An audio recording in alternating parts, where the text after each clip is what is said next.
muitíssimo obrigado pela gentileza de nos atender. É um prazer recebê-lo aqui no CBN Entrevista, hein? Gelson, eu que estou grato por vocês me propiciarem esta oportunidade e eu difundir para a sociedade o que é a medicina atual, moderna, e como ela está à disposição de pessoas, mesmo sem condições de pagar esses exames que são, geralmente, muito caros. Doutor, como o senhor definiria o atual momento da medicina? Olha, a medicina passou por fases terríveis. A Covid liquidou as grandes empresas operadoras que existem no Brasil. A DASA, a Vida, etc., e outras tiveram muita dificuldade e estão ainda com dificuldade. Gelson, nós, com a Covid, tivemos uma atitude minha, porque eu sou o fundador e o manager, de não demitir nenhum funcionário. Veja, e temos 790 funcionários. Felizmente, nós estávamos capitalizados, nos custou essa posição de não demitir, e não demitimos nenhum funcionário, mais de 25 milhões de reais.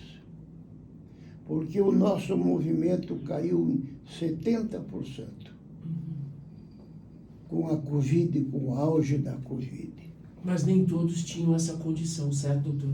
E lentamente fomos nos repondo. E o que nós ganhamos em troca com estes funcionários?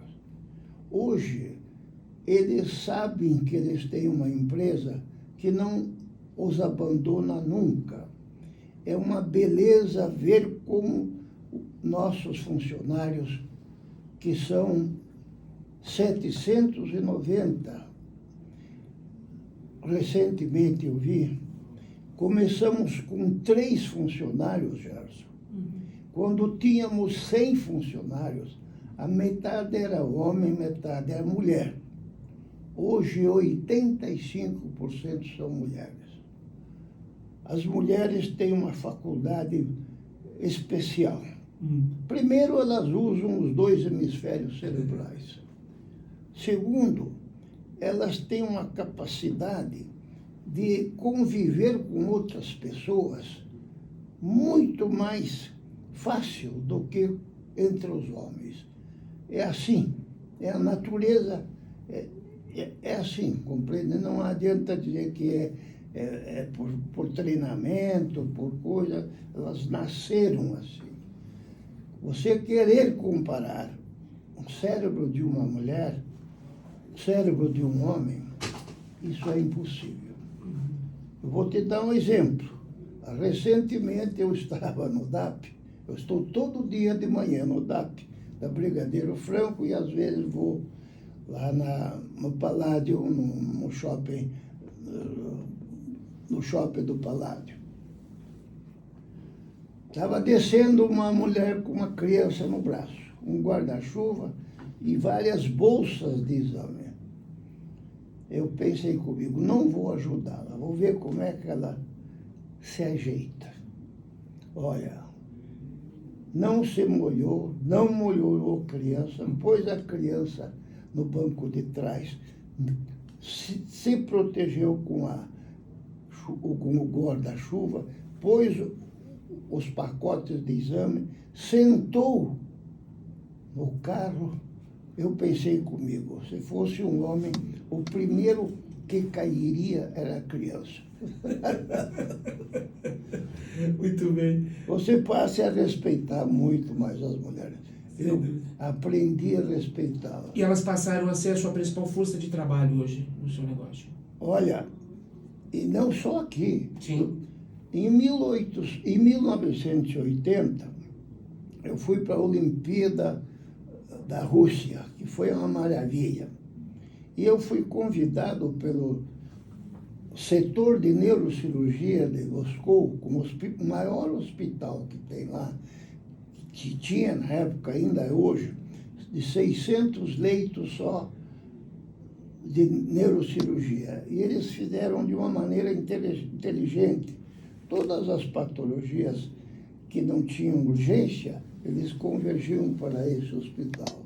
Então, dava muito mais experiência e melhores resultados.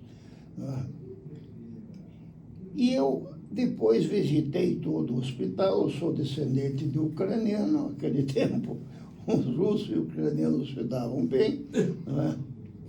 Hoje está acontecendo essa barbaridade de uma agressão vil, não se sabe por quê. Sim.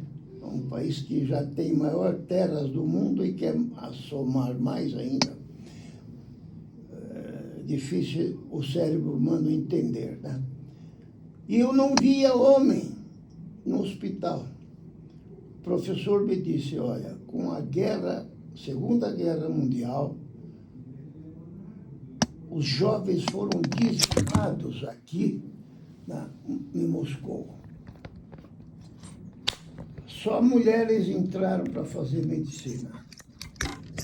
E a segunda geração, a primeira já deu certo, a segunda deu mais certo e praticamente todas as neurólogas eram mulheres.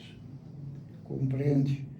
E hoje você está vendo o que está acontecendo no mundo. Você vai num banco, até juiz de futebol é mulher. Sim. Elas Então, estão em todas as áreas. Então, graças a Deus, para nossa sorte, né? Graças a Deus. Para nossa sorte. Então eu faço aqui um louvor a elas. E peço aos homens que abram o olho, porque senão eles ficam sozinhos. Né? Tratem de aprender com a experiência feminina. Doutor Afonso, a propósito de pandemia, a pandemia ressignificou a nossa relação com a saúde, correto? Foi. A percepção do gênero humano para a importância da saúde mudou. A gente olha hoje para a saúde de uma maneira muito mais preventiva ou não? Olha, a medicina, Gelson, né? Isso. Precisa ter um outro enfoque. A medicina tem que ser preventiva. Nós agora, depois vou lhe mostrar a revista, estamos fazendo uma propaganda maciça de que as pessoas façam check-up. Por exemplo, as mulheres fazem um check-up depois dos 50 anos. Mas você não queira saber quantas mulheres com 30 anos, 35 anos, nós encontramos com tumores e tumores malignos na mama. Quer dizer que tem que começar a fazer mais cedo. E não de ano em ano. Eu diria assim, cada 6, 8 meses fazer um check-up. O mesmo fazer do pulmão. Pessoas de 50 e 80 anos para cima, 50 para cima, tinham que fazer check-up de pulmão pelo menos uma vez por ano. A medicina verdadeira, a medicina que dá resultado, é medicina preventiva. Correto. E sai, inclusive, mais barato. Sim. Porque você tratar um tumor de pulmão e está iniciando, você faz uma ressecção cirúrgica e resolve o problema. E se você já faz pega um paciente com metástase, aí você tem dificuldade, luta, meses, anos, e o resultado geralmente não é favorável. Então nós temos que ensinar os planos de saúde, as pessoas, as mulheres, os homens, a fazer check-up para fazer uma medicina preventiva. Inclusive sai mais barata para os planos de saúde. Porque um plano de saúde para tratar um doente que tem metástase de próstata, por exemplo, na coluna, tal, leva meses fazendo exames. Se ele faz um exame rápido, e atualmente Nós temos um aparelho, Gelson, que está funcionando agora, que é o único na América Latina, que faz exame, o Vida Fit, é o mais avançado da Siemens. Faz um exame de próstata em poucos minutos e não precisa usar bobina retal, nada mais, não tem inconveniente. Quer dizer, todos os pacientes, depois dos 40 anos, deveriam fazer um exame preventivo de próstata, porque a próstata é muito traiçoeira. Ela pode levar anos para evoluir e pode matar em 3, 4 meses. E nós vimos até médicos nossos deixar passar tumores com próstata. Doutor Afonso, o senhor tem um trabalho muito conhecido e reconhecido pelo envolvimento em campanhas de conscientização, sobretudo de doenças neurológicas, e dedicação à melhoria do atendimento a pacientes com condições complexas. A propósito dessa sua provocação da necessidade da prevenção, o que é que justifica esse traço de comportamento no brasileiro de, ao invés de tratar ou buscar a causa, trata os efeitos? Olha, isso é cultural. Infelizmente é cultural. Os países da Escandinávia, por exemplo,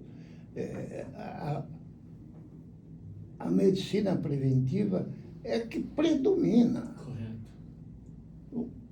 Eu estive em vários lugares, Estocolmo, que é um hospital de primeira categoria no Karolinska, e falei com vários pacientes.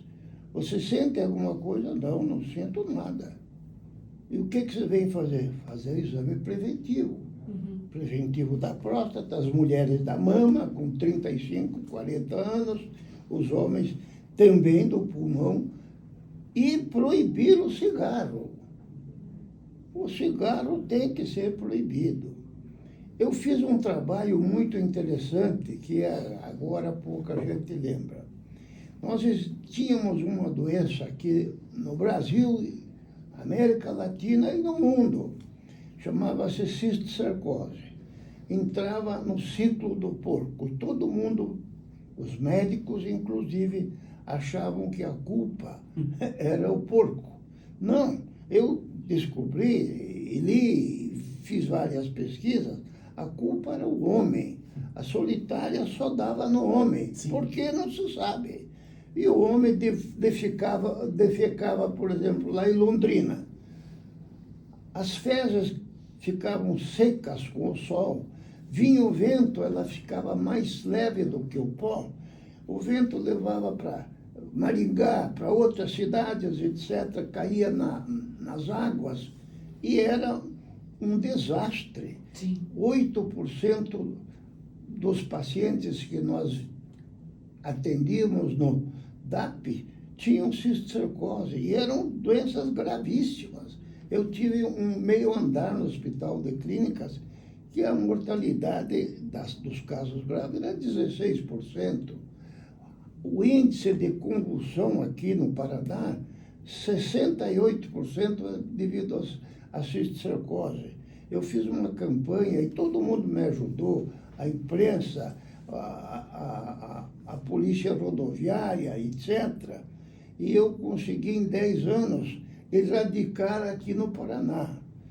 E essa mesma técnica foi copiada na Bolívia, no Peru, na África do Sul, na Ásia, onde existia essa doença.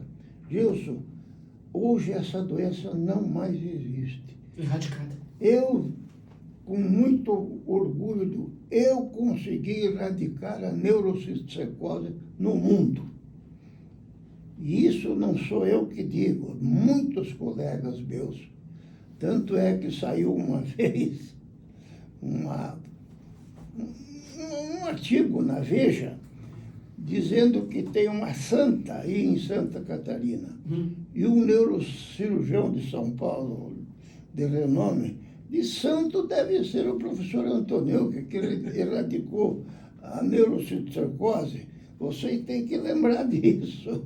Eu achei até graça, mas saiu na revista Veja. E eu computo a mim essa eliminação dessa doença, que era terrível. Esse é um bom exemplo da força da educação, doutor, que vai ao encontro da necessidade de nós mudarmos a percepção das pessoas para a importância da prevenção? É muito importante, é muito importante. A prevenção é fundamental. Por exemplo, o fumante. O fumante parou de fumar há 15 anos atrás, mas o malefício já ficou. Sem dúvida, o estrago está feito. Já, e ele é um candidato a fazer... eu perdi 2 irmãos de tumor de pulmão. Né? Um deles eu até operei, tinha uma metástase na coluna, e retirei a metástase, e quando fui avante, o pulmão já estava tomado, compreende? Uhum. É um desastre. Vocês têm que fazer uma campanha para liquidar o uso do cigarro. Mas a indústria é muito poderosa, professor. Eu sei. Olha, uma outra guerra que nós temos que fazer, o senhor já deve ter ouvido das gerações Z. Sim. Os que nascem depois de 95 e 2000.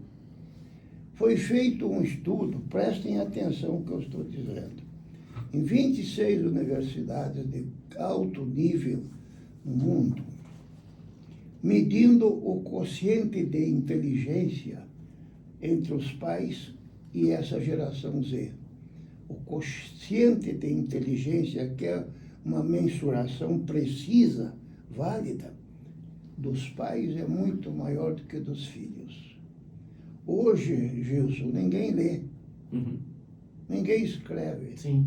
Todo mundo vai na Alexa para ver a matemática.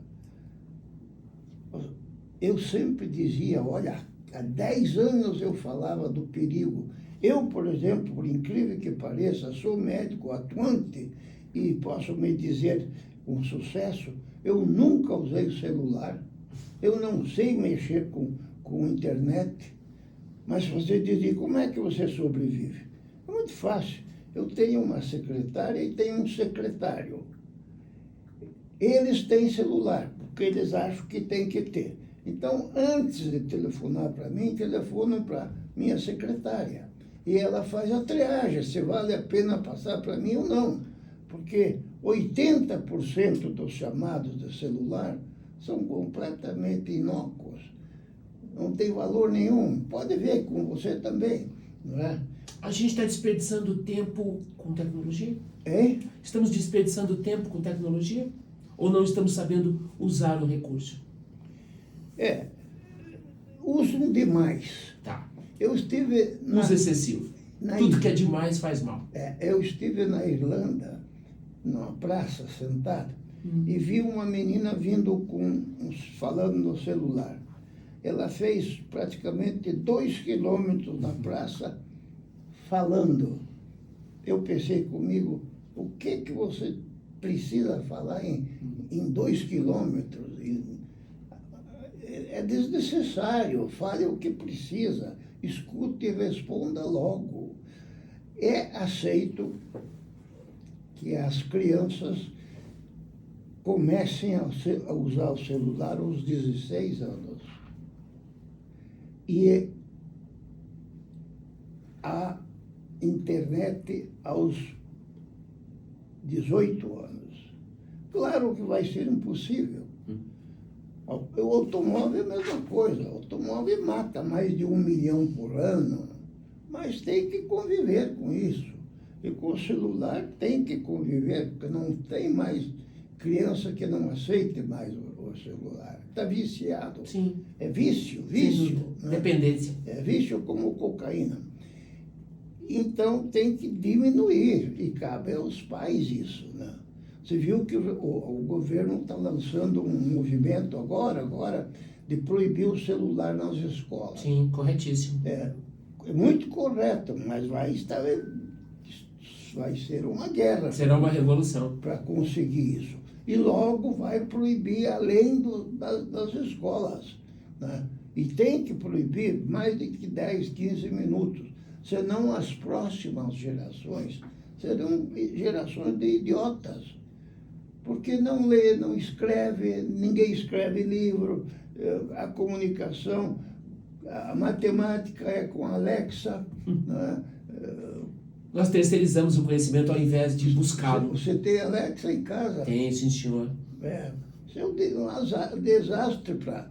Olha, eu moro em nasci em Prudente. A minha Alexa é só para ouvir rádio, doutor Newton. Da música. É, para ouvir música, perfeitamente. A minha playlist de música clássica está dentro da Alexa. E ela é terrível.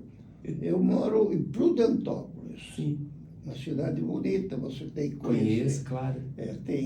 Toda, 70% ainda fala ucraniano com muito orgulho. Tem cataratas lindas, não tem mendigo lá na cidade. Felizmente, é limpa a cidade. Eu perguntei para Alexa, qual é a distância entre Curitiba e Prudentópolis? 212 quilômetros. Batata, 200 quilômetros. E o que está acontecendo lá agora? Está chovendo. Então, o cara não fala, você não pergunta mais para ninguém. Perfeito. Quer dizer, isso é um malefício. É. As próximas gerações, Gelson, me preocupa muito. Professor, e eu posso lhe perguntar, na esteira desse gancho que o senhor deu, e a inteligência artificial, o senhor não entende como um ganho para a civilização? Eu vou te dizer, eu não entendo a inteligência artificial.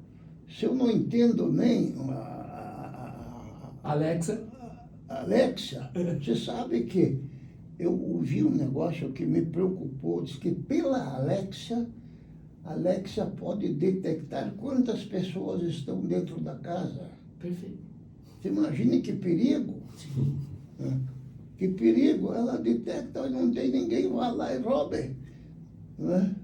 Sem invasão de privacidade. Mas, professor, o senhor me deixou intrigado agora. O DAP e a jornada que o senhor construiu como médico sempre foram revestidos de muito conhecimento e amparados por tecnologia. O senhor acabou de citar o equipamento que é único na América Latina no exame de próstata.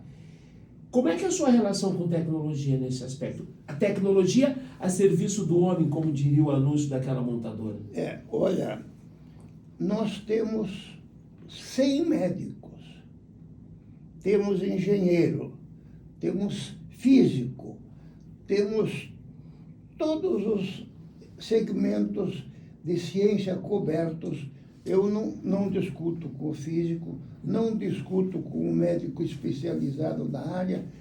Quando eu saio um aparelho novo, como este aqui, que saiu agora e nós já estamos funcionando com ele, eu vou com 2 ou 3 médicos, cada um na sua área, e as empresas pagam a passagem porque eles têm muito interesse em vender para o DAP, porque eles usam como goodwill, dizendo para outras empresas que o DAP também comprou. Correto. Eles fazem isso. Eles referenciam. Referenciam. Então, isto é feito e selecionado. Eu já fui na fábrica 3 vezes na Alemanha, que é numa cidade, Erlangen, que era a preferida do Hitler. Já fui em Londres, quando começaram, e depois a Inglaterra não conseguiu competir com a Alemanha. Fui na Holanda, numa pequena cidade também, e várias vezes nos Estados Unidos. Eu vou junto com profissionais que entendem de cada setor. Tá. E quanto à inteligência artificial, olha, eu não quero me propor como o que entende disso, porque pouca gente entende e pouca gente sabe quais serão as consequências. Mas nós temos a inteligência artificial em quase todos os nossos aparelhos, dobrou a produtividade enorme e a qualificação dos exames melhorou também. E funciona muito bem. E como nós trabalhamos 6 da manhã, meia-noite, e às vezes até mais, para suprir a demanda, a inteligência artificial foi espetacular para nós. Ou seja, professor, o problema não é necessariamente a tecnologia, mas o uso que se faz dela. Para nós, dentro da medicina, o uso está sendo muito útil até agora. E não há nenhum trabalho, nenhuma observação dizendo que ela é nociva para os pacientes que fazem o exame. Não há. Professor, eu posso retomar o raciocínio dos exames preventivos, só para arredondar a provocação que o senhor fez? Além, obviamente, da questão cultural do brasileiro adiar, procrastinar e depois tratar os efeitos, ao invés de tratar a causa, a gente também não tem um gargalo aí na acessibilidade aos exames? A gente não está falando de pouco acesso da população a exames preventivos e recursos para fazer esses exames? Ou aí entra também o viés da política pública? Essa deveria ser uma iniciativa de governo. Olha, você tocou num ponto capital. Nós temos o que nós chamamos de SEBAS. SEBAS é uma entidade pública, de benefício público, que você tem de dois modos. Ou você atende 60% de pacientes do SUS, ou você atende 20% de pacientes gratuitos. Há um mês, nossos funcionários capacitados da área foram falar com a liderança da saúde pública, oferecendo para a saúde pública todos os pacientes dos postinhos têm direito a fazer exames gratuitos no DAP, desde que venha com o pedido do médico do postinho e comprovando que é um indivíduo com pouca qualidade e quantidade econômica. Correto. Foi a primeira vez que a saúde pública disse, olha, todo mundo vem aqui pedindo alguma coisa e vocês vêm oferecendo alguma coisa. E isto já está funcionando. E para onde? Para o Paraná inteiro, inclusive para Curitiba, para a prefeitura. Quer dizer, todo indivíduo com dificuldades de fazer um exame, que geralmente são caros, os planos de saúde são caros, não é? Ele vai no postinho. E se o médico do postinho achar que ele precisa fazer uma ressonância, ou 2, ou 5 exames, ele fará como se fosse um paciente particular. Correto. Eu até queria que você divulgue isso aqui em Londrina, em toda parte, porque é amplo para o Paraná inteiro. A saúde pública vibrou com essa nossa. E por que nós fazemos isso? Pelo seguinte, com a ampliação da velocidade dos exames, justamente pela inteligência artificial, nós não tínhamos como conseguir os 20% dos pacientes não pagantes. É bom para a saúde pública e é bom para nós. Sem dúvida. Porque veja bem, Gilson, sabe quantos exames nós fizemos no mês de agosto? 37.500 exames. 37.500? Exames. Quer dizer, precisamos ter um número grande de pacientes não pagantes, vulneráveis, para cobrir este 20%. A gente precisa de mais iniciativas como a sua, doutor. Exatamente. É uma situação útil para o Estado. Sim. E para nós, porque não precisamos estar procurando pacientes não pagantes. Compreende? Doutor Afonso Antoniuk, professor Antoniuk, é uma referência para a atividade no meio acadêmico em nível de Brasil. Quero a sua opinião, doutor, sobre esse momento que nós estamos vivendo em relação às doenças neurodegenerativas. a explosão de casos de Alzheimer, de Parkinson, de esclerose. O que está acontecendo, doutor? Nós temos um aumento no número de casos ou o que melhorou foi o diagnóstico? Olha, eu tenho um sobrinho que é o Dr. Sérgio Antônio, que é o neuropediatra, talvez o mais capacitado do Brasil hoje. Ele atende, tem 3 livros publicados sobre autismo, que entra nessa tua pergunta. Tá. E eu perguntei para ele, Sérgio, o aumento do autismo está sendo por diagnóstico precoce? Diz ele, 2 coisas. O diagnóstico precoce e um fator que nós não sabemos ainda, que realmente está aumentando. Ele tem cliente para daqui a 8 meses de autista. É uma quantidade enorme que está aumentando. E o Alzheimer é uma doença curiosa. Quem é que tem mais chance de ter Alzheimer? Todos os medicamentos que existem são muito bons para os produtores do medicamento, que dão lucro, mas são ineficazes. Eu digo com experiência. Só a indústria ganha. É. O que existe de positivo para diminuir o Alzheimer é a pessoa usar o cérebro continuamente. Ou seja, a geração Z é candidata a Alzheimer. Usar o cérebro continuamente. Até o crochê que as mulheres fazem utiliza muito o cérebro. Você tem que ler bastante, tem que ter desafios.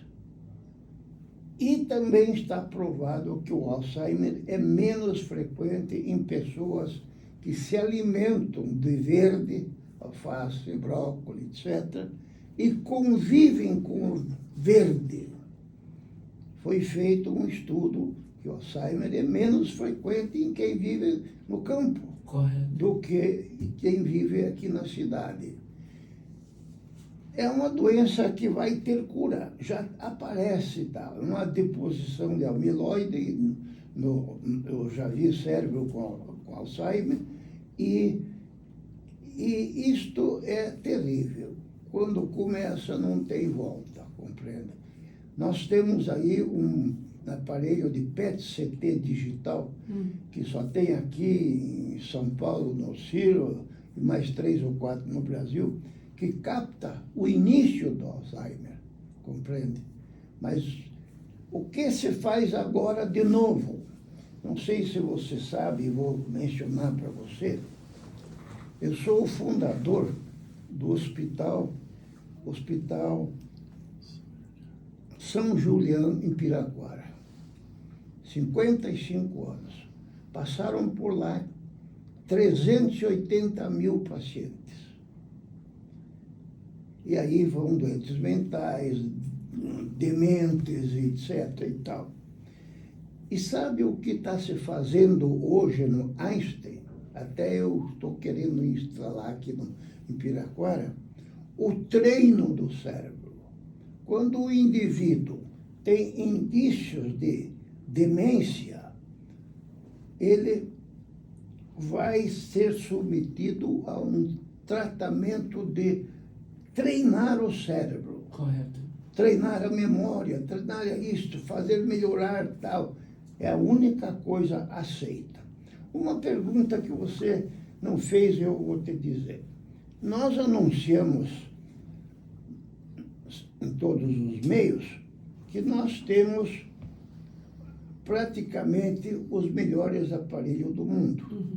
Temos, inclusive, uma gama de aparelhos que supera em parte ou até o Einstein. Até eles vieram nos ver. Por que nós podemos fazer isso? Porque nós temos uma joint venture com a Liga das Senhoras Católicas e o DAP é filantrópico, não pode distribuir lucro. Quer dizer, todo o dinheiro que entra, nós temos que aplicar em máquina. E eu instituí uma ordem de comprar as melhores máquinas que existem no mundo.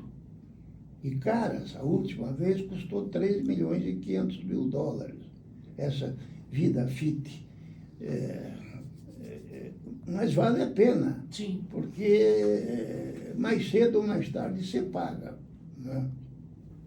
Aumenta a quantidade de clientes, os exames são mais rápidos, etc. Então, é por isso que nós temos toda essa gama de aparelhos top de linha. Porque eles perguntam, muitos lá não têm. O pessoal lá do estado de São Paulo diz, nós queríamos comprar tal, mas a direção do hospital diz que não tem dinheiro, não tem nada. Nós temos no DAP, eu tenho a liberação absoluta de comprar ou vender qualquer coisa. A Liga das Senhoras cuida das crianças lá. Nós não interferimos lá, eles não interferem aqui. Correto, correto. Doutor, antes de avançar sobre a trajetória do DAP, uma última pergunta ainda sobre saúde mental. Há um foco crescente na inserção de distúrbios neurológicos e psicológicos, psiquiátricos, como depressão, ansiedade, esquizofrenia. O que justifica isso a partir da sua experiência? Qual que é a sua leitura para isso? O senhor quer dizer o aumento? Sim, a gente tem um aumento de distúrbios, né? De distúrbios neurológicos, psiquiátricos, a depressão, uma explosão de casos. Estamos mentalmente mais doentes, emocionalmente mais doentes. Isso tem relação com pandemia ou, de novo, o diagnóstico é que está mais elaborado? Duas coisas. O diagnóstico é mais apurado agora, porque se preocupam mais. Mas o Covid deixou uma barbaridade de pacientes. Nós captamos no DAP muito paciente que não tem memória, ou tem pouca memória, e que ficou com sequela. Acredita-se que em 2, 3 anos vai melhorando. Uhum. O que nos preocupa muito atualmente é a depressão da juventude.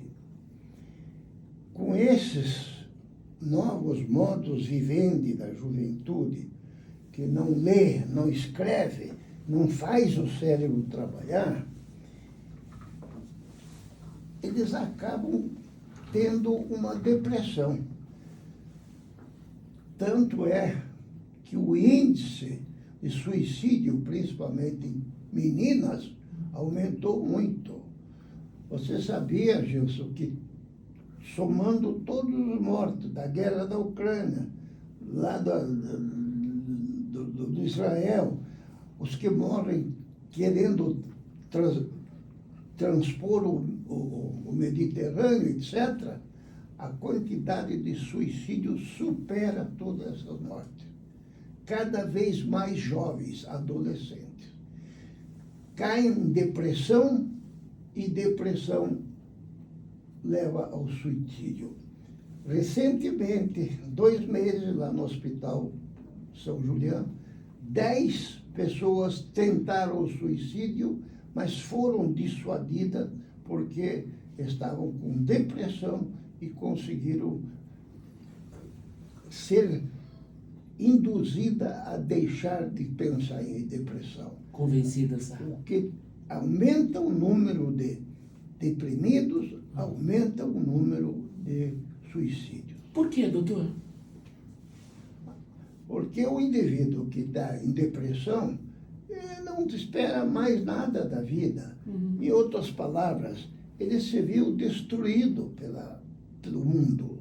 Ele não vê força de vencer, ele não vê força de constituir um casamento, ele não vê força de vencer, porque a vida nossa é uma luta desde o primeiro dia.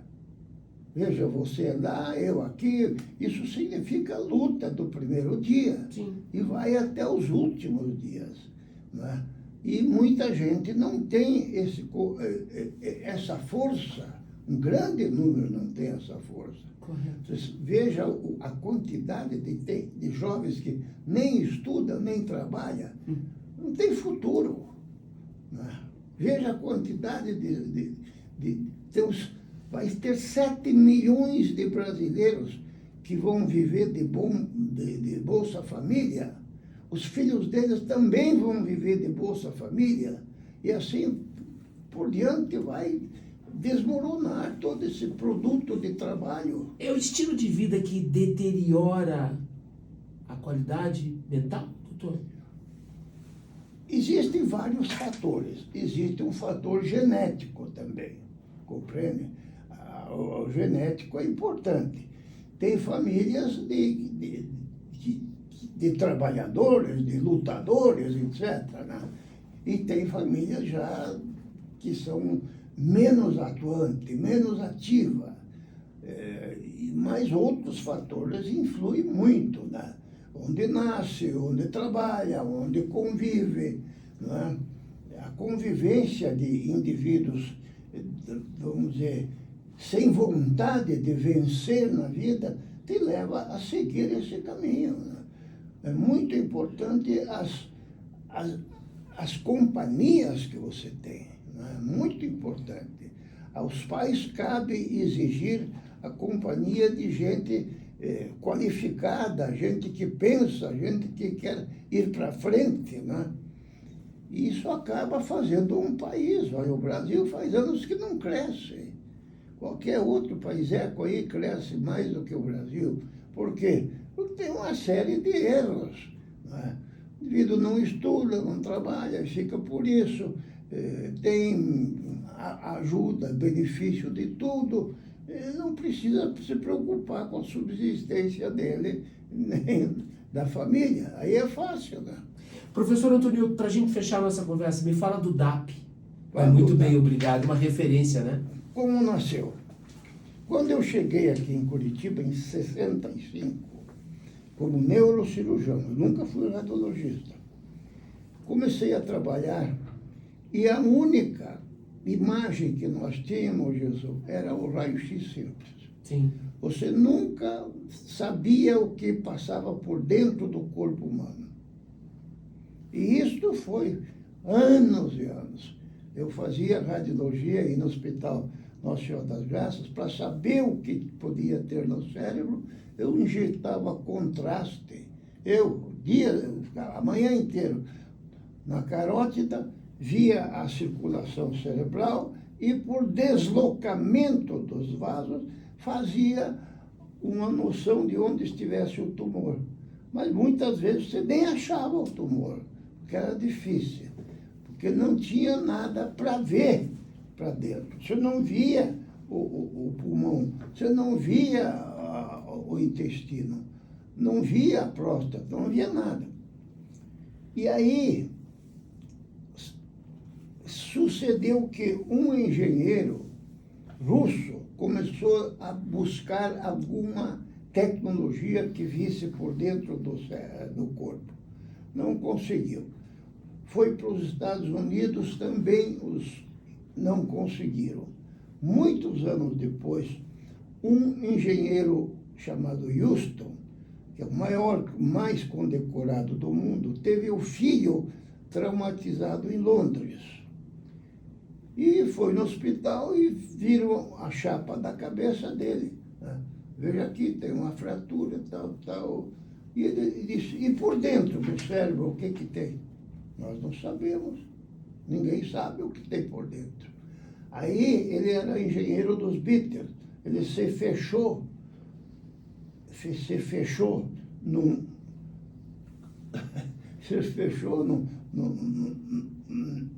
quarto, ficou 3 anos trabalhando. E surgiu um crânio com um tumor dentro. Putz, aquilo foi uma revolução. Fizeram 2 protótipos. Um em Londres, outro em Estocolmo. E eu estava, na época, fazendo um circuito de volta ao mundo e fui lá no Hospital de Estocolmo, Karolinska.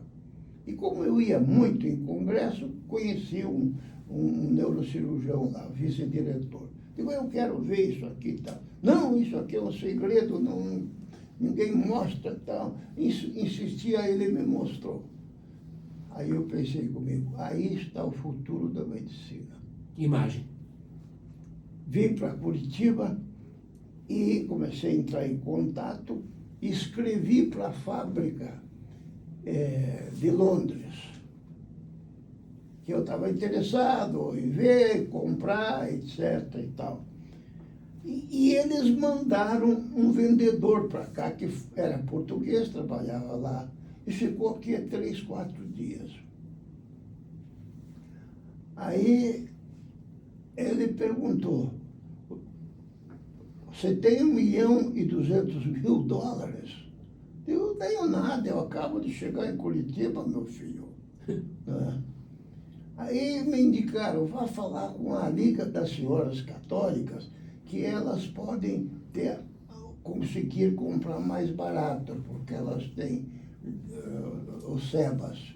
Fui falar com ela, Dona Maria Bittencourt, se encantou com a ideia, etc. e tal, mas perguntaram para ela, disse, eu fico procurando aí livro de ouro para não quebrar a Liga das Senhoras Católicas.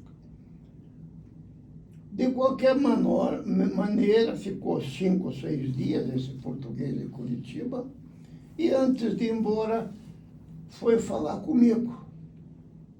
Levei para jantar no Ile-de-France, que existia lá perto de Jules, e foi embora para Londres. Eu digo, leve uma carta minha que eu quero comprar, etc. e tal. Esqueci. 3 meses depois, recebo um telefonema. Diz, olha, o teu crédito foi aprovado. Eu digo, mas eu não tenho crédito nenhum. Não, a empresa gostou do teu entusiasmo e ela tem interesse em mandar um protótipo. Cuida do microfone, doutor, fica mais perto do microfone. Um protótipo para o fim do mundo. O fim do mundo, que era aqui? Que era aqui, né? O fim do mundo.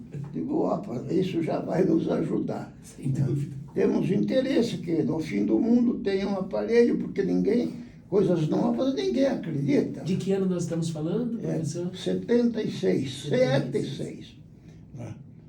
Aí eu digo, ótimo, manda. E também esqueci, mas eles continuaram mandando alguns desenhos, algumas medidas onde podia instalar. Protótipos. Para o Hospital Nossa Senhora das Graças. Né? A irmã me cedeu 2 salas, lá cedeu. E um dia eu saio da cirurgia no sábado de manhã, encontro um sujeito ruivo, com 3 brutas caixas. Aí ele me trouxe na mão. Professor Antônio, quem é? Você já viu falar, né? Sou eu, digo. E o senhor que é?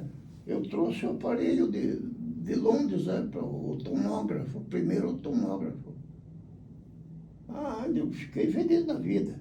Aí ele tirou o paletó, ele estava com um capote, porque saiu de 0 grau lá da Europa. Tirou o capote e ficou 15 dias instalando. Aí começou a aparecer as primeiras imagens. Gelson, você não queira saber, apesar de eu mostrar as imagens, os médicos são muito difíceis para aceitar coisas novas. É muito, mesmo? muito difíceis. Resistentes? Muito resistentes. Eles se fixam naquilo, raio-x, etc. Tal.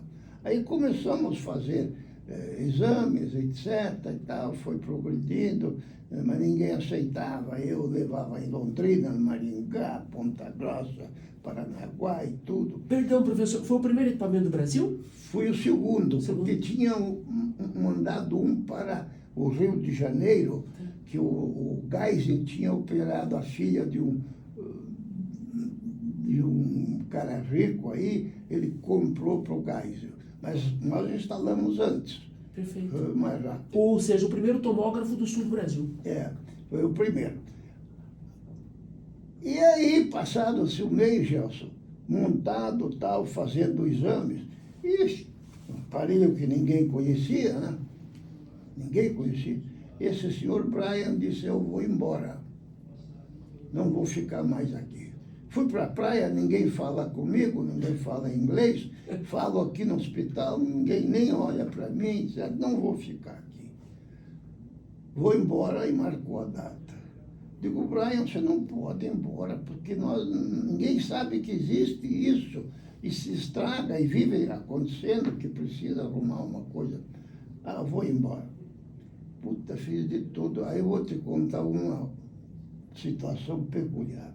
Eu tinha uma funcionária que tinha uma irmã de uns 15, 16 anos, a mulatinha mais linda. Digo, eu vou apresentar essa mulatinha para ele. Uma estratégia para retê-lo no território. Você sabe que ele se apaixonou por ela, casaram em um ano, e ele ficou aqui e trabalhou para nós. Depois o Minguete também pôs, o tomógrafo foi trabalhar com o Minguete. Até hoje ele tem aqui filho dele. Que bacana. Se não fosse isso, eu te digo isso porque isso foi fundamental. O tomógrafo é o ponto de partida para tornar o DAP referência no diagnóstico por imagem. Exatamente. Era só do crânio. Depois de 2 anos já veio do corpo inteiro e 4 anos depois apareceu a ressonância magnética. Professor, o que está reservado para o futuro do diagnóstico por imagem, na sua opinião? O que eu acho e assusta os radiologistas, porque agora você faz o exame, faz um montão de exames, e quem dá o laudo são os radiologistas. Eu digo, gozação para eles, né? Vocês aproveitem, porque futuramente vai sair a imagem já com o diagnóstico. Sem dúvida, sem dúvida. Está aí a inteligência artificial para comprovar a sua expectativa. E vai sair com o diagnóstico e vocês vão perder a profissão, né? Professor doutor Afonso Antoniucchi. Eu tive uma atividade muito grande na universidade. Sim, o senhor teve uma trajetória acadêmica impressionante também. Eu ajudei a formar 9.000 médicos. O senhor sente falta da academia? Olha, vou te dizer uma coisa. Quando eu me aposentei do Hospital de Clínicas e quando eu parei de operar, porque eu operava muito, coisas difíceis, vinha para mim de todo que é lugar, quando eu parei, pela idade e tudo mais, eu me senti inútil. Meses e meses eu sonhava que estava operando. E operando só coisas difíceis. Agora menos. Ainda bem que tem o DAP, o Hospital São Juliano, que eu tenho muita atividade e coisas fantásticas para fazer. Eu quero fazer essa escola de treinamento de cérebro. Eu acho que isso é o futuro. Se eu lhe perguntar qual foi o seu trabalho acadêmico mais importante, qual será a resposta? A erradicação da neurocitorcose no mundo. Sem dúvida. No mundo. Porque, olha, eu cansei de ser chamado para o Hospital de Clínicas de madrugada, criancinha de 6, 8 anos, batendo a cabeça na parede de tanta dor, e o cérebro cheio de cisticérco, e não tinha nada que fazer, né? O senhor se sente devidamente reconhecido por essa contribuição à medicina, doutor, ou isso não lhe importa? O que tem? O senhor se sente devidamente reconhecido por esse feito, ou isso não tem importância para o senhor? Você sabe que até eu esqueço. Calcule os outros. Né? Todas as coisas que surgem e beneficiam são esquecidas. As que criam mal, essas estão lembradas. Pode ver que os grandes nomes são os grandes assassinos, ruas, etc., de grandes compositores, grandes artistas, raramente. Você só vê o nome de General Floriano na Europa, então Inglaterra só homenageiam brigadeiros e generais e tudo, né? O ser humano é completamente difícil de entender. Quantos anos na profissão, doutor? De profissão, É. eu me formei com 23 e vou fazer em janeiro 90. O senhor entendeu o cérebro humano? Não. O cérebro tem muita coisa a ser detectado ainda. O cérebro é uma coisa fantástica. Pouca gente se lembra que com uma criança, quando nasce, o cérebro pesa 120 gramas, depois vai crescendo, e ele que faz o crânio crescer. Chega a 1 quilo, a mulher pode ter um pouco mais, 1,2 kg. E eu tenho muita preocupação, porque enquanto o cérebro está crescendo, as irradiações de celular cruzam o pequeno cérebro da criança. Então, eu sempre fui contra o uso de celular para criança. Sempre falei em tudo que é lugar. Mas não adianta. O vício é vício. Se tiver um filho, se ele não tem celular, é exceção, porque quase todos têm. Para a gente encerrar, qual é a dica de ouro para eu cuidar bem do meu cérebro, da minha mente? Primeiro, pensar sempre. Opa! Pensar. E ter obstáculos. Desafios. Ser desafiado permanentemente. E vou te contar uma história muito interessante que eu vi. Eu comparecia em todos os congressos mundiais, eu levava sobre a cistercose, até que eles todos aceitaram e não tem mais. Uma experiência feita em Amsterdã. Não em Londres, no Congresso de Amsterdã. Eles pegaram 2 gorilas. Um deixaram fechado numa jaula. Outro deixaram fechado numa jaula com uma gorila jovem. Depois de 8 meses, sacrificaram o cérebro dos 2. Naquele que estava fechado, milhões de neurônios morreram. Aquele que queria conquistar a fêmea pequena, aumentaram os neurônios violentamente. Quer dizer, é um desafio que ele tinha e não conseguiu conquistar a fêmea pequena, mas o desafio foi tremendo. Você pode ver o indivíduo que pensa, que tem desafios. Veja os nossos políticos, que a maioria que está lá são sociopatas, você sabe disso, né? Porque lá tem o dinheiro, tem poder. Pode mentir de manhã, de tarde dizer outra coisa, né? Quase todos são sociopatas. E eles vão vivendo longe, porque eles são longevos, porque eles sempre têm medo de que alguém está fazendo alguma malandragem com eles, ou eles estão fazendo com outro. Quer dizer que eles estão pensando continuamente. Zona de conforto é um perigo para a mente. Professor Dr. Afonso Antoniuk, muitíssimo obrigado pela gentileza de nos atender. Foi um privilégio conhecê-lo e ouvi-lo, doutor. E tudo o que eu disse, eu passei. Tem aqui uma frase que eu quero encerrar. Aspas. Se você nada fez de útil para as futuras gerações, você não existiu. Afonso Antoniuk. E é verdade. Você precisa deixar alguma coisa para os outros. Para os teus filhos, para alguém, né? E vocês têm tudo para fazer aqui na comunicação coisas para os outros, né? Essa é a nossa responsabilidade, nosso compromisso. Um bom fim de semana, doutor. Muito obrigado, tá? Eu que agradeço. Estou às ordens, mas aí o importante eu disse. E quem me ajudou muito a erradicar a neurocistercose foi uma etapa de 10 anos. Foi a polícia rodoviária. É mesmo? Ela ia comigo com a solitária na mão, entrávamos em Inácio Martins, nos matos, em Londrina eu fui umas 5 vezes. O Belinati gostava que eu ia lá, compreende? Fui em Maringá várias vezes, né, para difundir, porque eu via aquelas crianças morrerem, né, em convulsão, que não tinha jeito de parar, e dava para exterminar, exterminamos, felizmente. Não tem mais. No DAP, nós encontrávamos 5 ou 6, às vezes por dia, mas o normal era 10, 15 por semana. Faz 1 ano que nós não temos um caso. Parabéns, doutor. Isso me leva a atenção. E o meu colega de São Paulo disse, eu que mereço ser santo. O que ainda falta fazer, professor? Hein? O que ainda lhe falta fazer?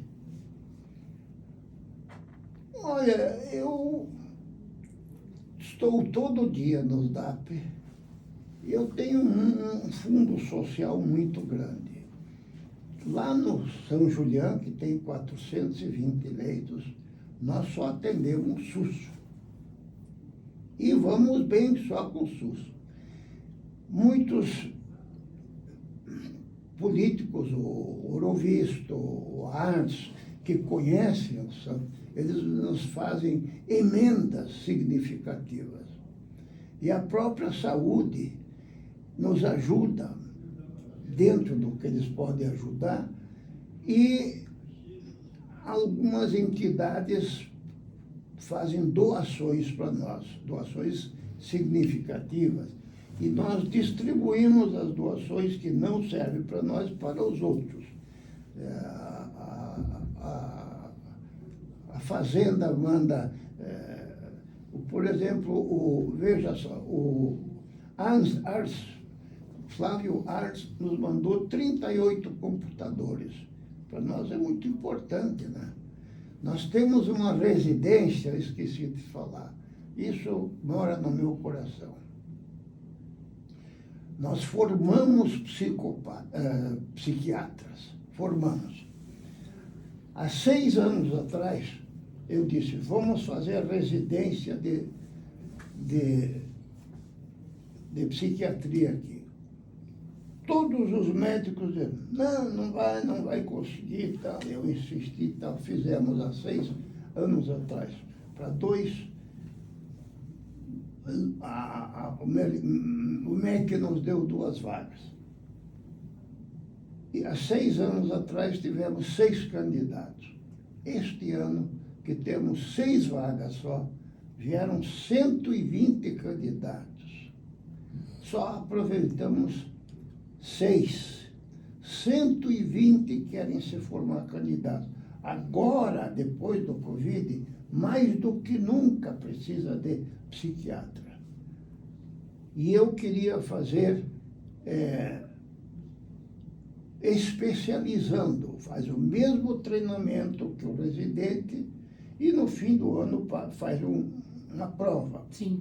E a Associação Brasileira de Psiquiatria fechou. Sinto muito, não sei por que fechou, mas eu tenho a impressão que eles têm medo de que se forme concorrentes. Eu nunca tive medo de formar concorrente, pelo contrário. Quantos mais residentes, quantos mais alunos você faz, eles sempre te levam para cima. Perguntam, quem é que você formou? Doutor Antônio, quer dizer que eles estão errados. E estou lutando para que isso aconteça, para formar mais 10, 20 psiquiatras por ano, que faz necessidade. Temos agora 18 residentes. A PUC, por exemplo, fechou a residência, foi tudo para nós lá. Tem uma residência ótima. Perfeito. Doutor, muitíssimo obrigado, foi maravilhoso. Eu espero que o senhor tenha gostado. Notei, a CBN manda. Você podia um dia passear em Piraquara, que tem uma estrada maravilhosa, não sei se já... Conheço Piraquara? Na entrada você vê o Hospital São Julião. Vou lá visitá-lo. É um hospital grande, limpo, tem 2 alqueires, tem futebol, campo de futebol, tem... Vou lá visitá-lo. Até aula de inglês tem. Que coisa boa. Professor doutor, muitíssimo obrigado, viu? Foi maravilhoso. o senhor vai me dar um bom trabalho para editar esse programa. Vai voltar muito. Olha, Muito obrigado. Eu que agradeço essa divulgação, porque quem me ajudou muito... Vamos tirar uma foto para aquele rapaz lá? Bom, quem me ajudou muito a... Aqui, mais aqui, ó. Show de bola. Você pode tirar com o meu também, por gentileza? Essa aqui. Porque isso é um documento. Quem me ajudou muito também para exterminar a neurostercose foi a mídia. Sim, difusão de informação, né? É.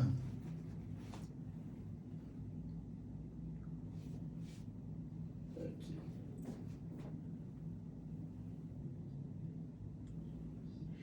Show. Perfeito. O senhor sabe, doutor, que a pandemia mexeu com todas as áreas. E não foi diferente conosco na comunicação. Também, Porque nós também adoecemos. E o problema quando o jornalista, o profissional de comunicação adoece, é que muito do nosso exercício diário de comunicar, de informar, tem a impressão digital do que somos. Do caráter, da personalidade. É claro que você tem regras, você tem uma linha de raciocínio, né? De informar com isenção, com responsabilidade. Mas na pandemia, nós jornalistas adoecemos de um jeito que nós piramos. E aí nós passamos a vender narrativas equivocadas, a defender narrativas equivocadas. Foi um processo muito complexo. A sociedade adoeceu, o jornalismo adoeceu junto. Qual é o problema quando o jornalista adoece e leva e transpõe para o exercício de comunicar esse problema? Ele leva uma informação distorcida, ele contamina as pessoas com, ao invés de emprestar a notícia um caráter de responsabilidade, ele espalha o pânico, ele instala o pânico nas pessoas, né? Por vezes ele turbina o negacionismo, por vezes ele turbina a não ciência, né? Ou faz uma defesa exagerada. Olha, é muito sério o que nós passamos. Agora, e a gente não conseguiu fazer ainda essa autorreflexão. Eu digo isso para os meus colegas jornalistas, eles têm muita dificuldade para entender isso. O médico que olhou para o tomógrafo e falou assim, não, isso é coisa...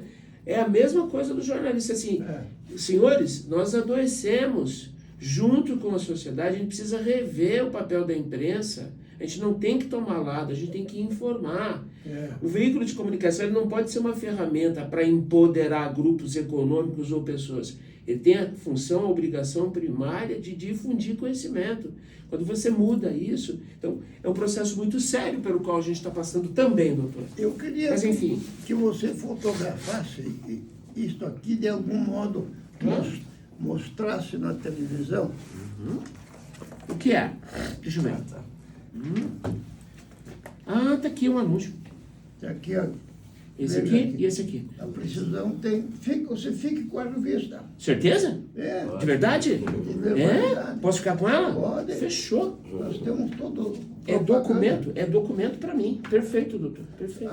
Aqui tem uma frase minha. Né? A precisão em diagnóstico tem nome. O DAP é a única clínica do Brasil que reúne todos esses aparelhos. Que bacana. Mais do que o Einstein. Que bacana, hein, doutor? É. O senhor criou know-how, hein? Exatamente. E aqui é uma propaganda de fazer um Check-up de pulmão. Os que fumam, etc. E tal. Depois vamos fazer da próstata, Tá. Perfeito. das mamas, etc. Fazer uma série de coisas preventivas. Perfeito. Vou ficar com a revista. Obrigado. Vou liberar o senhor, que eu já tomei muito do seu tempo hoje. Muito Não. obrigado, tá, doutor? Olha, eu valorizo muito a divulgação. É. Graças à divulgação que eu consegui tudo isso. Que coisa boa, doutor. Não adianta você ficar fechado num quarto. Imagina, meu irmão, eu que agradeço. Você pode ser bom, mas os outros não sabem. Vamos conversar mais um pouquinho com o senhor, pode ser? Com a Sheila Pessoa? Deixa eu chamar a Sheilinha aqui, ó. A Sheilinha vai gravar com o senhor aqui um minutinho. Obrigado, obrigado. Eu acho que sim, pergunta para ele, doutor Afonso, obrigado, deixa eu salvar o arquivo lá, que a coisa mais importante depois da entrevista é salvar o arquivo, né? Muito obrigado. Imagina, eu que agradeço, doutor. Bom dia, como vai? Quer dizer que para chegar inteiro, com essa sua experiência toda, tem que fazer a medicina preventiva. É isso. A medicina preventiva é fundamental. Os planos de saúde estão equivocados. Eles relutam em autorizar um paciente que não tem nada Sim. a dar um pedido para fazer um